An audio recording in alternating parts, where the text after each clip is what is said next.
男人被固定在 CT 机上做检查，但在机器缓缓启动后，对方竟出现奇特的反应。首先是全身青筋暴起，随后便开始痛苦的哀嚎。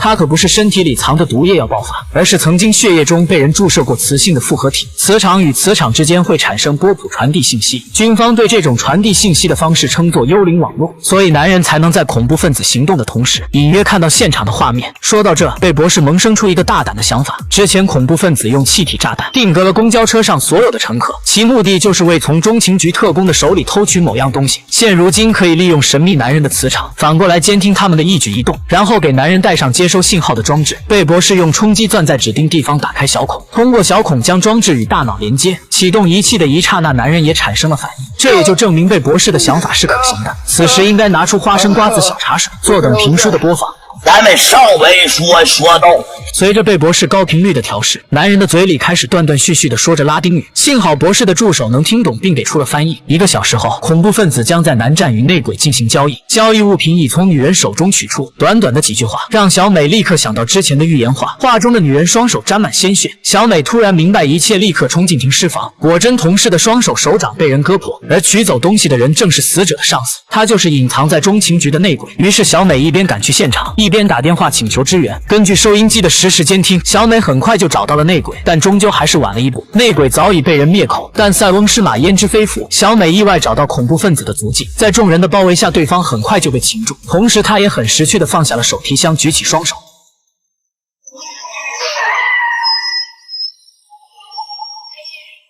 原来他们费尽心机要得到的东西，竟是像纽扣一样的透明物体。等小美回到局里，上级交给她另外一起案子，并说之前的案子已经移交给了国防部。可晚上老黑就偷偷会见了巨力集团的高管，并把那个代表秘密的纽扣交给了对方。